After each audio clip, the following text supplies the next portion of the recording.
Hello everyone. So in this video हम chapter number 6 of unit 1 intermediate micro economics under sem 3 हम chapter number 6 welfare economics को cover करने वाले हैं। And अब से लेकर करीब 10 से 12 दिन तक आई वुड जेन्युइनली ट्राई कि जो भी इम्पोर्टेंट टॉपिक्स एंड जो भी इम्पोर्टेंट चीज़ें हैं थ्रू वन शॉट्स मैं कवर करूँ, ठीक है, स्पेशली फॉर माइक्रो, बिकॉज इस टाइप का जो सेम थर्ड की जो माइक्रो है वो थोड़ी टिपिकल स्टूडेंट्स को लग रही है। So now without any delay let's begin with the lecture. Chapter number 6 welfare economics. Welfare का मतलब होता है किसी की भलाई करना, किसी भी इंस्टीट्यूशन की भलाई के बारे में सोचें। So that will be come under our welfare economics. Clear है? सो ये इसकी जो बेसिक डेफिनेशन है वो हम यहाँ पर ये देख सकते हैं। अब हम स्टार्ट करते हैं कॉन्सेप्ट्स से। सो इस वीडियो में हम कौन से 5 से 6 कॉन्सेप्ट देखने वाले हैं एंड इसमें ही आपका पूरा चैप्टर कवर हो जाएगा। एंड चैप्टर नंबर 5 की एंड चैप्टर नंबर 4 के स्लट्स के एंड हिक्स वाला ये मैंने दोनों अपलोड कर चुकी हूँ मैं। And under micro economics playlist आप देख सकते हो। प्लेलिस्ट का जो लिंक है वो आपको डिस्क्रिप्शन बॉक्स और कमेंट बॉक्स दोनों में मिल जाएगा, ठीक है। सो जैसे कि मैंने बताया कि वेलफेयर इकोनॉमिक्स मतलब किसी की भलाई के बारे में सोचना, तो इसमें हम वही 5 से 6 टॉपिक कवर करेंगे जो आपको अभी भी स्क्रीन पे शो हो रहे होंगे, ठीक है। तो सबसे पहले यहाँ पर हमको 2-3 टैक्सेस के बारे में देखना है। तो पहला तो होता है आपका पर यूनिट टैक्स एंड दूसरा होता है आपका लमसम टैक्स, ठीक है। पर unit tax and lump sum tax. पर यूनिट टैक्स का मतलब है कि एक स्पेसिफिक टाइप ऑफ टैक्स जो एक स्पेसिफिक चीज़ पे लग रहा है, ठीक है। अगर मान लो कोई भी 2 गुड्स हैं तो उसका एक गुड का प्राइस अगर बढ़ रहा है ड्यू टू टैक्सेशन तो वो सिर्फ उसी गुड को इफेक्ट करने वाला है because it is a specific type of tax. Lump sum tax को हम कैसे देखते हैं? Lump sum tax can be shown और can be seen as reduction in income. हमारी इनकम कितनी रिड्यूस हो रही है ये हम लमसम टैक्स के थ्रू देख सकते हैं। सो अगर हम इन दोनों टैक्स की वजह से जो भी इम्पैक्ट पड़ रहा है बजट लाइन पे, सो अगर हम वो देखने की कोशिश करें सो थ्रू पर यूनिट टैक्स। सपोज कि हमारे 2 गुड्स हैं, एक है गुड 1 एक है गुड 2, ठीक है। तो गुड 1 एंड गुड 2, ठीक, तो उसका जो प्राइस है मान लो ये x1 है एंड ये x2 है। ये गुड 1 को मैंने x1 से रिप्रेजेंट करा है एंड गुड 2 को x2 से। तो इसका जो प्राइस है सपोज ये है P1 एंड इसका जो प्राइस है वो है सपोज P2। सपोज अब P1 पर लग रहा है टैक्स एंड P1 पे कितना अमाउंट ऑफ टैक्स लग रहा है? वो लग रहा है T अमाउंट का टैक्स हमारे पास में लग रहा है। तो इससे इसकी बजट लाइन में क्या इफेक्ट पड़ेगा? देखो बजट लाइन क्या होती है? बजट लाइन क्या होती है? x1 P1 plus x2 P2 equal to m। m means income, ठीक है। ये तो है आपकी बजट लाइन। अगर मैं इसको एक बजट कंस्ट्रेंट बना दूँ, ठीक है, तो कंस्ट्रेंट में आ जाती है इनइक्वालिटी, यानी P1 x1 plus P2 x2 कुछ भी लिख सकते हो आगे विच मल्टीप्लिकेशन में है is less than equal to our income, क्योंकि इनकम जो है उससे ज़्यादा नहीं जा सकता because it is a constraint. एक बाउंडेशन लगा दी है इस कंस्ट्रेंट ने, ठीक है। तो इसमें हम देखेंगे क्या होगा। देखो अब चूंकि हमारा प्राइस 1 पे टैक्स लग रहा है, तो उससे इस बजट लाइन या फिर बजट कंस्ट्रेंट पे क्या फ़र्क पड़ने वाला है वो इस टाइम पे अब हम देखेंगे, ठीक है। तो अगर स्पेसिफिक टैक्स यानी पर यूनिट टैक्स अगर लगता है तो हमारी बजट लाइन की इक्वेशन क्या होगी, ठीक है। आफ्टर पर यूनिट टैक्स जो बजट लाइन की हमारी इक्वेशन है वो क्या होने वाली है? वो होने वाली, देखो P1 प्राइस में तो इंक्रीमेंट हो जाएगा ना। पहले जो चीज़ 5 रुपये में मिल रही थी वो चीज़ आफ्टर टैक्स 2 रुपये का टैक्स लगा तो वो अब कितने रुपये की मिलेगी? आपको 7 रुपये की मिलेगी। तो यानी प्राइस में तो इंक्रीमेंट हो रहा, तो P1 प्लस T जितना टैक्स लगा है, ठीक है। ये तो हो गया आपका x1 और ये हो जाएगा P2 x2 वही रहेगा क्योंकि उस पर कोई भी इफेक्ट नहीं पड़ने वाला है, क्योंकि मैंने पहले ही बता दिया था पर यूनिट टैक्स है तो एक पे इफेक्ट डालेगा, ठीक है। Less than equal to m, ठीक है। तो ये बजट लाइन है चूंकि, तो यहाँ पे इक्वल टू लग जाएगा। अगर बजट कंस्ट्रेंट की बात करें तो P1 plus T x1 P2 x2 less than equal to m। तो इस तरीके से हम यहाँ पर देख सकते हैं। तो ये जो था पर यूनिट टैक्स अगर लगने पे क्या होगा। लेकिन अगर मैं बात करूँ यहाँ लमसम टैक्स की, लमसम टैक्स का मतलब रिडक्शन इन इनकम। तो अगर मैं यहाँ पे बात करूँ लमसम टैक्स की, मतलब हमारी इनकम में रिडक्शन होगा। तो यानी कि बजट लाइन क्या होती है? P1 x1 P2 x2 equal to m, ठीक है। ये है budget line and budget constant क्या होता है? P1 x1 P2 x2 less than equal to m। तो आफ्टर लमसम टैक्स हमारा क्या होगा, आफ्टर लमसम टैक्स, ठीक है, क्या होगा, जो हमारी बजट लाइन होगी, बजट लाइन पे क्या इफेक्ट पड़ेगा, P1x1 P2x2 equal to m minus tax, capital T से हम इसको डिनोट कर रहे हैं लमसम टैक्स को, एंड पर यूनिट टैक्स को हमने स्मॉल t से करा था, ठीक है। तो ये हो जाएगा, एंड बजट कंस्टेंट हमारा क्या हो जाएगा, P1x1 P2x2 less than equal to m minus t, ठीक है। तो ये दोनों चीज़ आई होप आपको समझ में आ गई होंगी। अब इसको ग्राफ पे देखते हैं, ठीक है। तो सबसे पहले हम यहाँ पर यूनिट टैक्स की ग्राफिकल रिप्रेजेंटेशन देख रहे हैं, बजट लाइन पे क्या इफेक्ट पड़ेगा। तो ये तो है हमारी ओल्ड बजट लाइन, ठीक है। ओल्ड बजट लाइन यानी कि ये है आपकी P1x1 P2x2 equal to m, ठीक है। एंड जहाँ पर हमारा स्लोप क्या होता है, स्लोप क्या होता है माइनस P1 अपॉन P2, ठीक है। एक्स इंटरसेप्ट क्या रहता है आपका m/P1, एंड आपका y इंटरसेप्ट क्या रहता है m/P2। तो ये तो वो बजट लाइन हो गई, क्लियर है। अब हम क्या कर रहे हैं, यहाँ पे आप इसको दे सकते हो old budget line after per unit tax. जब यहाँ पर हमारा टैक्स इम्प्लाई होगा तो फिर इसमें क्या शिफ्टिंग होगी, टैक्स इम्प्लाई होने का मतलब क्या कि यहाँ पर आपका इंक्रीमेंट हुई है x1 के प्राइस में, तो P1 plus T x1 P2x2 equal to m, ठीक है। तो इस तरीके की आपके आफ्टर पर यूनिट टैक्स जो आपकी बजट लाइन है वो ये हो गई, यानी कि आपका प्राइस में इंक्रीमेंट हुआ है। यानी कि जो पहले स्लोप ये बन रहा था, अब इसका जो स्लोप बनेगा वो क्या बनेगा, minus P1 plus T and P2, ठीक है। यानी कि P1 में इंक्रीमेंट हुई है, न्यूमरेटर बढ़ा है, न्यूमरेटर बढ़ता है तो आपका पूरा चीज़ जो है वो बढ़ जाती है, ठीक है। मतलब आपका जो स्लोप है इनडायरेक्टली वो बढ़ रहा है। अब जब स्लोप बढ़ता है तो जो लाइन होती है ना वो स्टीप हो जाती है, ठीक है। एक चीज़, जो स्लोप बढ़ता है तो लाइन हो जाती है स्टीपर, एंड जब स्लोप घटता है डिक्रीज होता है तो लाइन हो जाती है फ्लैटर। तो यहाँ पर अगर स्लोप बढ़ रहा है तो लाइन हो जाएगी स्टीपर, खड़ी हुई, ये खड़ी हुई लाइन हो गई, ठीक है। तो यानी कि बैकवर्ड शिफ्ट हो गया बजट लाइन में। तो ये होगी आपकी new budget line after per unit tax, clear है। तो आई होप आपको ये चीज़ तो समझ आई होगी। तो ये चीज़ है आपकी shifting in budget line after per unit tax, ठीक है। अब देखते हैं ज़रा, अब आप देखते हैं ज़रा लमसम टैक्स के केस में क्या होगा। लमसम टैक्स क्या है, P1x1 प्लस P2x2 एंड हमारा equal to m minus T, ठीक है। सो इस केस में आपका क्या होगा, तो आपकी जो ओरिजिनल बजट लाइन है, ये आपका x1, ये आपका x2, ये आपका 0, ओरिजिनल बजट लाइन तो आपकी ये रहेगी ओल्ड बजट लाइन, ठीक है। बट आपका इनकम में रिडक्शन हो रहा है, इनकम पहले इतनी थी अब इनकम घट रही है, तो यानी कि वो इस तरीके से शिफ्ट होगा। उसमें आपका ये जो इंटरसेप्ट था y, इस पर कोई फ़र्क नहीं पड़ रहा था, लेकिन आपका x इंटरसेप्ट पे फ़र्क पड़ रहा था। मैंने जैसे पहले ही बताया था, क्योंकि x1 पे जो है वो टैक्स लग रहा था, लेकिन यहाँ पर आपका इनकम में रिडक्शन हो रहा है, तो इसलिए वो पूरा ही शिफ्ट हो जाएगी ऐसे न्यू बजट लाइन, ठीक है। तो this is the budget line after lump sum tax, ठीक है। सो अब हम लमसम टैक्स एंड आपका पर यूनिट टैक्स उसको कंपेयर करके देखेंगे कि कौन सा टैक्स कंज्यूमर के लिए फ़ायदेमंद में है। तो हमने ग्राफ प्लॉट करा, ये है आपकी old budget line. So old budget line में हमने कोई पॉइंट देखा जो आपकी ऑप्टिमल बंडल को शो कर रहा है, एंड हमने उसको डिनोट कर दिया एक्स स्टार से, ठीक है।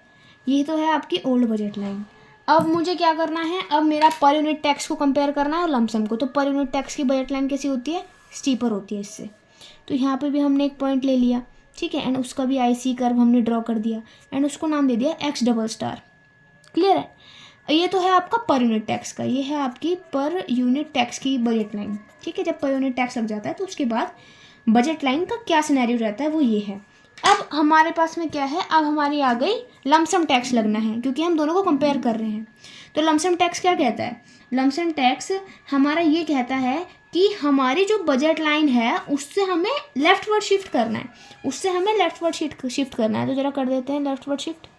तो ये हमारी लेफ्टवर्ड शिफ्ट हो गई, एंड यहाँ पर भी हमने एक ऑप्टिमल बंडल ले लिया, ठीक है, एंड उसको इसके यहाँ पर भी हमने एक IC ड्रॉ कर दिया, ये पॉइंट, ठीक है, एंड इसको हमने शो कर दिया x ट्रिपल स्टार से, ठीक है, x ट्रिपल स्टार से हमने यहाँ पर इसको शो कर दिया। अब हमें ये चीज़ देखनी है कि जो कंज्यूमर है उसके लिए कौन सा टैक्स फ़ायदे में है, उसके लिए कौन सा टैक्स फ़ायदे में है। देखो आपने देखा होगा पर यूनिट जब टैक्स लगता है, जब पर यूनिट टैक्स लगता है तो बजट लाइन की जो इक्वेशन होती है वो होती है P1 + T। जब हमारा X1 पे लग रहा है, अगर X2 पे लगता, X2 के प्राइस पे लगता तो P2 + T हो जाता, ठीक है। बट यहाँ पर हमारा ये लग रहा है, तो हमारी जो बजट लाइन होती है वो हो जाती है कुछ इस तरीके से, ये हो गया M, ठीक है। लेकिन जब लमसम लगता है तो P1 X1 P2 X2 M - T ये हो जाती है। इस केस में आपका जो स्लोप रहता है वो रहता है -P1 + T/P2। लेकिन इस सिनेरियो में आपका स्लोप में कोई भी चेंज नहीं आता, ओरिजिनल बजट लाइन जैसा ही आपका स्लोप यहाँ पे रह रहा है, क्योंकि ये तो सिर्फ इनकम को इफेक्ट कर रहा है, आपके प्राइसेस को इफेक्ट नहीं कर रहा है लमसम टैक्स, ठीक है। तो इस सिनेरियो में हम ये देख पा रहे हैं कि लमसम टैक्स लगने से जो हमारी कंज्यूमर की रिलेटिव प्राइस रेशो है वो तो कोई चेंज नहीं कर रही है, ऑल्सो ओरिजिनल बजट लाइन में भी वो चेंज नहीं हो रही थी। तो यही एक रीज़न हो सकता है कि जो कंज्यूमर है वो लमसम टैक्स को प्रेफर करे, क्योंकि पर यूनिट टैक्स में तो प्राइस रेशो आपकी चेंज हो रही है। क्लियर है? सो consumer will prefer always lump sum tax over पर यूनिट टैक्स, ठीक है। तो आई होप आपको ये चीज़ समझ में आई होगी। अब now moving to the next topic which is our rebate. Rebate वो अमाउंट होता है जो गवर्नमेंट कंज्यूमर से टैक्स ले रही है गवर्नमेंट, तो गवर्नमेंट को कंज्यूमर को समझाना पड़ेगा और उनको कुछ अमाउंट देना भी पड़ेगा, क्योंकि वो कंज्यूमर से ले रही है टैक्स के रूप में पैसा, तो वो उसको रिबेट के रूप में लौटाएगी भी कुछ अमाउंट, ठीक है। बट अब हमें ये देखना है क्या रिबेट मिलने से कंज्यूमर सेटिस्फाई हो पाता है या फिर नहीं हो पाता। तो रिबेट का क्या इफेक्ट होता है बजट लाइन पे, ये आपकी है ओरिजिनल बजट लाइन। आई होप कि इस वीडियो में मैंने जितनी बार बजट लाइन की इक्वेशन लिखी है तो वो तो आपको याद हो गई होगी, ठीक है, क्योंकि उसमें आपके न्यूमेरिकल क्वेश्चंस बनते हैं बजट लाइन को ड्राफ्ट करने के, एंड उसके बाद जो फर्दर वो क्वेश्चन में पूछता है।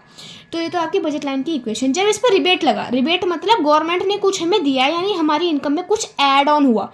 लमसम टैक्स में से हमारा इनकम टैक्स घट रहा था, लेकिन रिबेट में हमारा जो बजट लाइन होगी उसमें ऐड ऑन होगा इनकम में, तो ये rebate is denoted by R, capital R। तो ये हमारा कुछ ऐड हुआ है, तो ये तो हो गया आपकी budget line. And budget constant को दिखाऊं तो P1 X1 P2 X2 <= M + R। बहुत बेसिक से सारी चीज़ें चल रही हैं, एंड आई होप कि ये चीज़ें समझ में आ रही होगी जिन्होंने कुछ भी नहीं पढ़ा वो भी, ठीक है। ऐसे ही लेक्चर्स आने वाले हैं तो बिल्कुल मिस मत करना, चैनल को सब्सक्राइब भी कर देना। तो ये जो R है, R मतलब रिबेट जो गवर्नमेंट दे रही है, उसका फॉर्मूला भी हुआ है, ठीक है। एंड वो फॉर्मूला क्या होता है, जो हमारा R होता है T(x1) के इक्वल होता है, ठीक है। अब ये T(x1) ये क्या चीज़ है वो मैं भी आपको बताती हूँ, ठीक है। देखो ध्यान से सुनना। सपोज ये हमारी है ओल्ड बजट लाइन, एंड इस पर हमें एक पॉइंट मिला, वो है आपका X1 X2, ये है आपका ऑप्टिमल बंडल, ये आपका X1, ये आपका X2, ये आपका ओरिजिन, ठीक है। एंड आपको यहाँ पर इसी बजट लाइन पे एक पॉइंट और मिला जो है X1 एंड X2, ठीक है, जहाँ पे ये बात हो रही थी मैंने जैसे आपको बताया था, ठीक है। तो यहाँ पर भी एक ऐसा आपका कंजम्पशन कर्व जा रहा है इस तरीके से। तो यहाँ पर क्योंकि देखो एक बजट लाइन पे जो टेंजेंसी पॉइंट होता है ना वो सिर्फ एक ही हमारा है इस टाइम पर, तो वो टेंजेंसी पॉइंट वो पॉइंट होता है जहाँ पर जो कंज्यूमर है उसके सारे रिसोर्सेज यूटिलाइज हो रहे होते हैं एंड उसको मैक्सिमम सेटिस्फैक्शन मिल रही होती है। लेकिन उसी बजट लाइन पे एक ऐसा पॉइंट है जो उससे ऊपर है, ठीक है, लेकिन इस पर कंज्यूमर को सेटिस्फैक्शन नहीं मिल रही है, क्योंकि यहाँ पर ऑप्टिमैलिटी की जो कंडीशन है, यानी कि IC आपका टेंजेंट नहीं है बजट लाइन के, ठीक है। सो ये ऑल्दो ये वाला जो कंजम्पशन बंडल है वो चूंकि उसकी बजट लाइन पर आ रहा है तो वो अफोर्डेबल तो है कंज्यूमर के लिए, लेकिन उसको उतनी सेटिस्फैक्शन नहीं दे रहा जितना ये बंडल दे रहा है, ठीक है।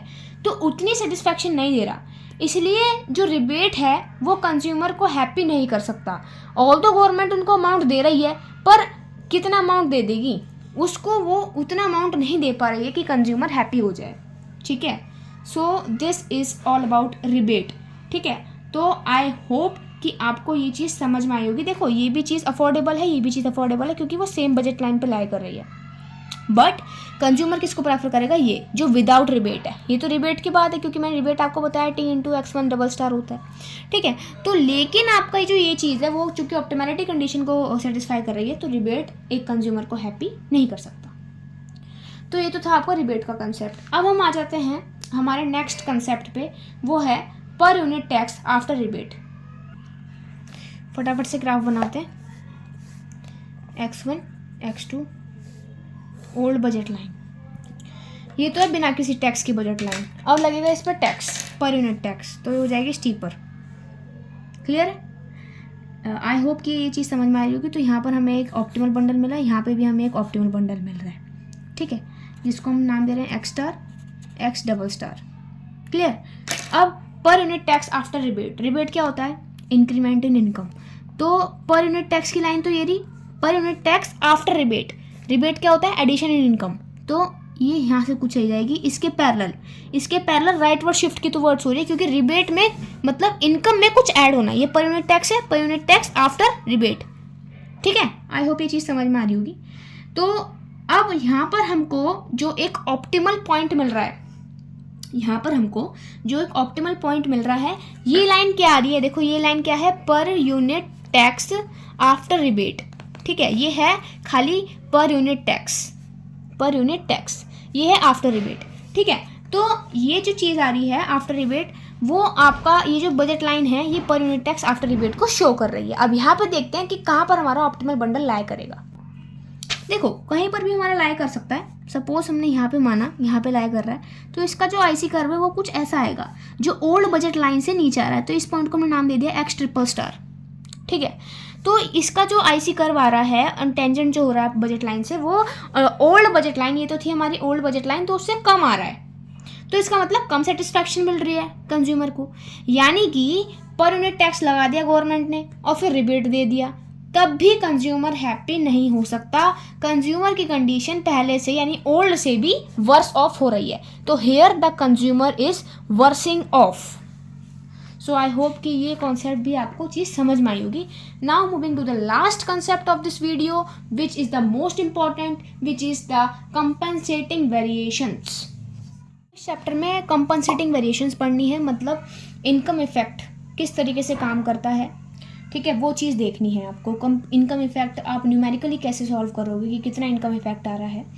ठीक है, तो वो सब चीज़ें आपको यहाँ देखनी है। तो यहाँ पे आप दो चीज़ों को देख के चलोगे। पहले जैसे आपने स्लट्सकी एंड हिक्स पढ़ा था, तो यहाँ पे आपको हिक्स एंड कैल्डर के रूप में पढ़ना है। हिक्स में हम क्या करते थे? हिक्स के मेथड में हम एक हाइपोथेटिकल बजट लाइन खींचते थे।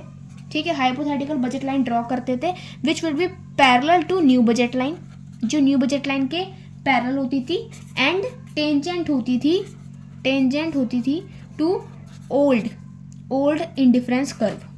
ठीक है, ये चीज़ का ध्यान रखना है।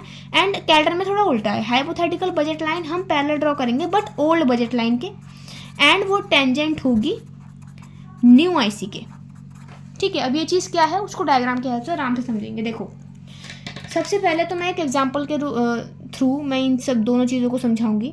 तो एग्जाम्पल हमने क्या लिया है? सपोज P1 जो है यानी प्राइस ऑफ गुड 1 हमारा दे रखा है 1, प्राइस ऑफ गुड 2 भी दे रखा है हमारा 1, एंड हमारी जो इनकम है वो है हमारी 18। ठीक है, तो सबसे पहले तो मैं यहाँ पर ये चीज़ देख रही हूँ, एंड हमारा जो प्राइस ऑफ गुड 1 है वो राइज होता है बाय 1.25 डॉलर से राइज हो जाता है। ठीक है, तो उसका क्या इफेक्ट पड़ेगा, क्या इनकम इफेक्ट होगा इस टाइम, तो इसको डायग्राम की हेल्प से हम समझेंगे। ठीक है, तो देखो, तो हमारा P1 दे रखा है, P2 दे रखा है, M दे रखा है। तो सबसे पहले तो ओल्ड बजट लाइन की इक्वेशन ड्राफ्ट कर लो, x1 P1 x2 P2 equal to M। ठीक है, P1 x1 P2 x2 equal to M। तो P1 x1 क्या है? x1, ये हो गया x2 इक्वल टू 18। तो यहाँ पे जो स्लोप हो गया minus P1 upon P2, P1 इसका कोफिशिएंट, इसका कोफिशिएंट कुछ नहीं है तो 1 मानेंगे, तो -1 हो जाएगा इसका स्लोप। ठीक है, इसी तरीके से x इंटरसेप्ट मानेंगे तो वो हो जाएगा m by P1 which will be our 18, and y intercept क्या आएगा? m by P2 which will also be our 18। तो ये तो हो गया ओल्ड बजट लाइन का जो भी होना था। न्यू बजट लाइन क्या है? अब प्राइस हमारा बढ़ जाता है ना 1.15 से, यानी कि पहले 1 था, अब 1.15 से बढ़ गया, तो प्राइस ऑफ गुड 1 कितना हो गया? 1 + 1.25 which will be 2.25 x1 plus x2 equal to 18। ठीक है, तो यहाँ पे जो आपका स्लोप होगा वो क्या होगा? -2.25, ये 1 है तो 1 ही रहेगा। एक्स इंटरसेप्ट निकालें तो वो होगा आपका 18 अपॉन में 2.25, जो आ रहा है हमारा 8। कैलकुलेटर से सॉल्व करके देख सकते हो। क्लियर है? एंड जो आपका वाई इंटरसेप्ट है वो आ रहा है आपका m by P2 which will be our 18। तो ये चीज़ हमने देख ली, बेसिक चीज़ें जो हमें बजट लाइन के लिए चाहिए वो हमने यहाँ पर निकाल ली हैं। क्लियर है? अब क्या चीज़ हमें देखनी है? देखो अब हम यूटिलिटी बंडल का यूज़ करेंगे। आपको पता है utility bundle old budget line के लिए क्या है, यहाँ पर यूटिलिटी ऑफ x1 x2 क्या होता है, x1 x2, ये तरीके का फंक्शन हम यूज़ करते हैं। एंड न्यू बजट लाइन में भी हम इसी का इस्तेमाल करने वाले हैं। तो यहाँ पर हम ऑप्टिमल पॉइंट्स निकालने वाले हैं x1 x2 स्टार के। तो mu(x1) अपॉन mu(x2) इसी मेथड से निकालते हैं, which will be related up to our price ratio p1 upon p2, and वो क्या है हमारा 1, ओल्ड बजट लाइन के केस में स्लोप 1 है, ठीक है। सो हमारा क्या है, ये प्राइसेस आपका जो ये होते हैं वो x2 अपॉन में x1, क्योंकि mu(x1) को हम x1 के अलॉन्ग डिफ्रेंशिएट करेंगे तो क्या आएगा x2 के अलॉन्ग करेंगे तो क्या आएगा x1, ठीक है। तो इससे हमारा रिलेशन निकल गया x2 इक्वल टू x1। अब इस रिलेशनशिप को हम ओल्ड बजट लाइन में यहाँ इसमें पुट कर देंगे। तो पुट करने के बाद ये आएगा आपका x1 स्टार आ जाएगा 9 एंड x2 स्टार आ जाएगा 9, ठीक है। तो x1 x2 स्टार हमें पता लग चुके हैं। अब इसको यूटिलिटी फंक्शन में अगर पुट करेंगे तो ऑप्टिमल वैल्यू पे जो यूटिलिटी आ रही है वो आ रही है 9 × 9 विच विल बी आर 81, ठीक है। इस तरीके से आपको न्यू बजट लाइन की निकालनी है। तो न्यू बजट लाइन की आप क्या करोगे, वही जैसे यहाँ पे करा था x2 अपॉन x1, इसमें जो प्राइस रेशियो है वो है 2.25 का, यानी x2 आ गया 2.25 x1, ठीक है। अब इसको आपको न्यू बजट लाइन में पुट करना है। तो न्यू बजट लाइन में पुट करने के बाद इस रिलेशन को आपको x1 की वैल्यू निकलेगी एंड x2 की, x1 की निकलेगी आपकी 4 एंड x2 की निकलेगी 9, ठीक है। तो 4 और 9, इससे जो न्यू यूटिलिटी बंडल आपको मिल रहा होगा, ये डबल स्टार लगा दो यहाँ पे, तो वो क्या निकलेगा आपका 4 × 9 विच विल बी 36। तो आपको यूटिलिटीज़ भी पता लग गई एंड आपको ऑप्टिमल वैल्यूज़ भी पता लग गई हैं यहाँ पर, ठीक है। अब इसको हम ग्राफ पे समझेंगे। ये बहुत इंपॉर्टेंट चीज़ अभी यहाँ पर चल रही है जो आपको बहुत अच्छे से आनी चाहिए। देखो ग्राफ पे समझेंगे।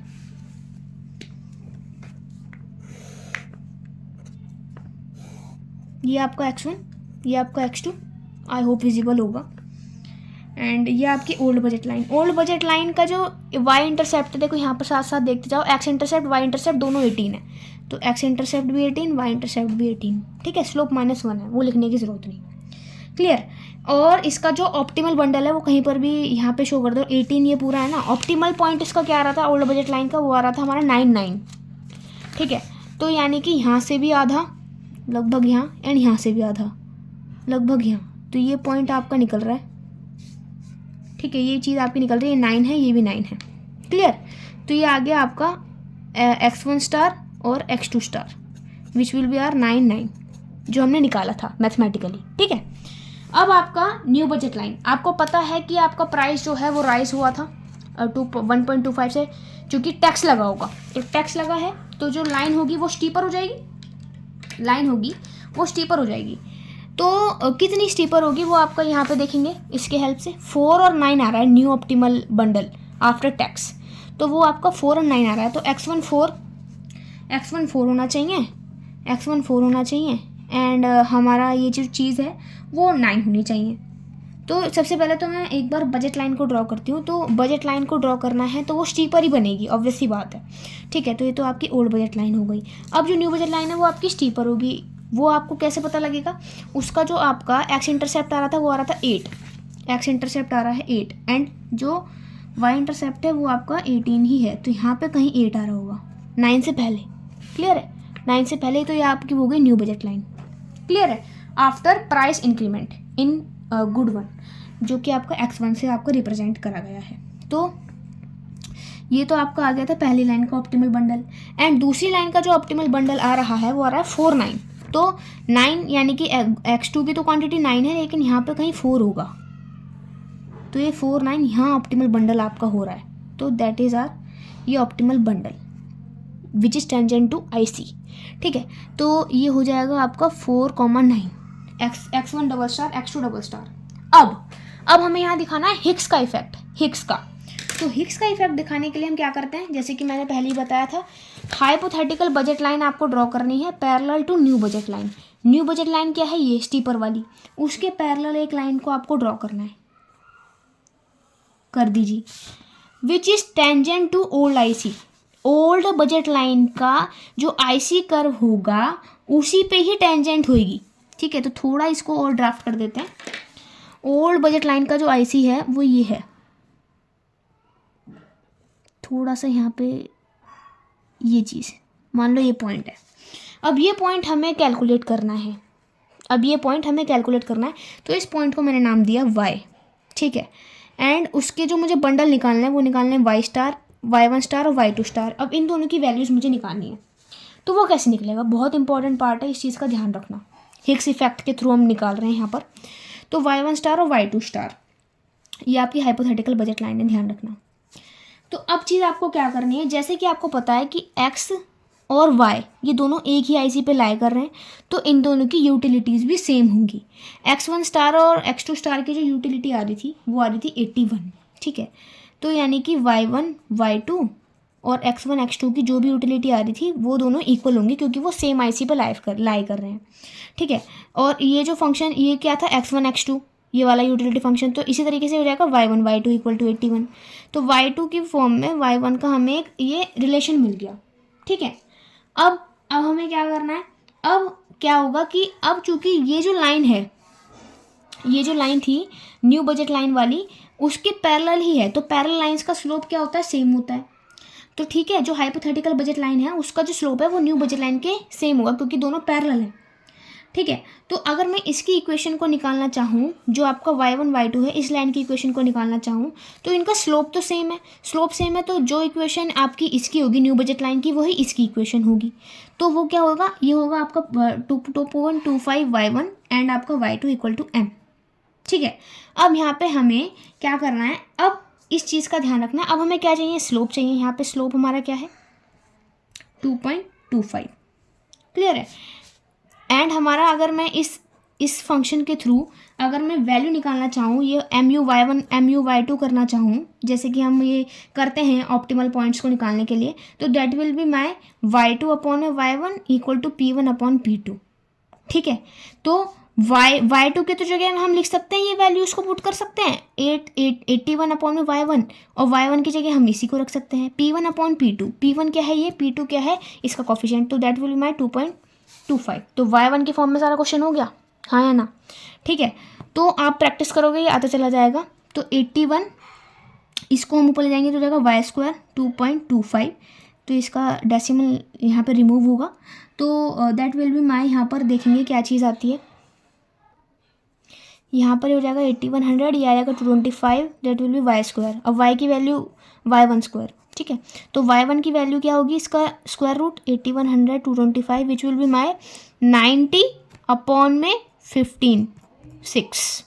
तो y1 की वैल्यू आ गई 6। अब इसके उससे यहाँ पे y2 की वैल्यू पुट करेंगे तो 81 अपॉन में 6, तो ये आपका 13.5 समथिंग आएगा। यानी कि y1 और y2 की वैल्यू भी हमें पता लग गई। एंड ये क्या है बैठा 6 और 13.5, 3 पॉइंट पता लगे, 3 पॉइंट पता लगे। अब इनकी क्या रेलेवेंस है, देखो 3 पॉइंट हमें पता लग चुके हैं जो हमको निकालने थे, क्लियर है। सो यहाँ पर आपको क्या करोगे, जो x स्टार मतलब ये पॉइंट x स्टार यहाँ पे लिखा, y स्टार यानी ये पॉइंट y स्टार, एंड ये double star x double star यानी कि न्यू बजट लाइन पे जो ऑप्टिमल बंडल मिला था वो, ठीक है।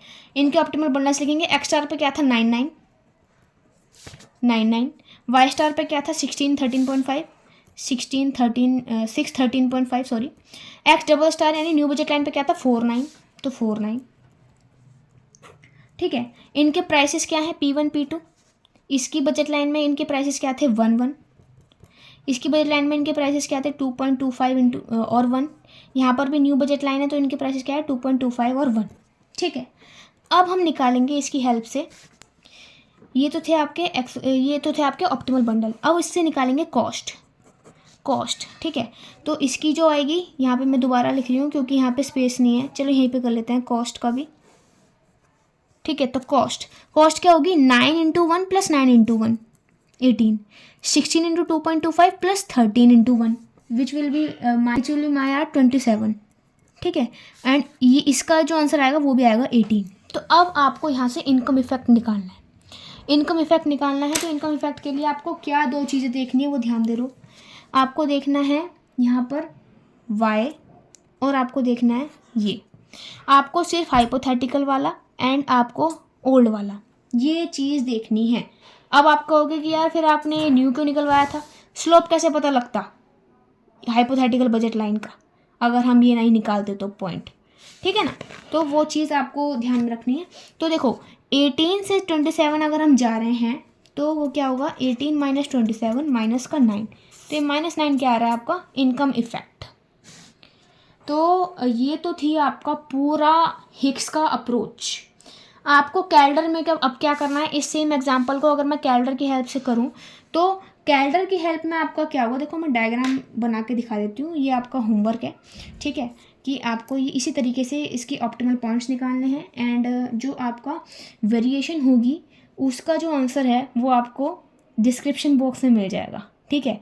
फाइनल आंसर आपको वेरीफाई करना है, ठीक है। एंड अगर आपको इसकी फ़ोटो पूरी डिटेल अगर प्रॉब्लम आए आपको कैल्डर का करने में, तो आप मेरे टेलीग्राम चैनल पे ज्वाइन हो जाना एंड मेरे टेलीग्राम आईडी पे सीधा डीएम कर देना कि हाँ मुझे इसमें प्रॉब्लम आ रही है, तो I will be sharing the solution of this on my Telegram channel itself. Okay, so Calder का जो डायग्राम है वो मैं अभी आपको शो कर रही हूँ, तो आप उसकी हेल्प से बना सकते हो।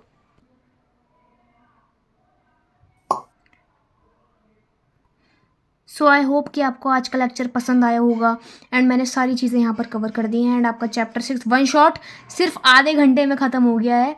एंड इस क्वेश्चन में कुछ जो भी प्रॉब्लम हो वो आप मुझसे पूछ सकते हो, ठीक है। So stay tuned to the channel and subscribe my channel for more these type of videos.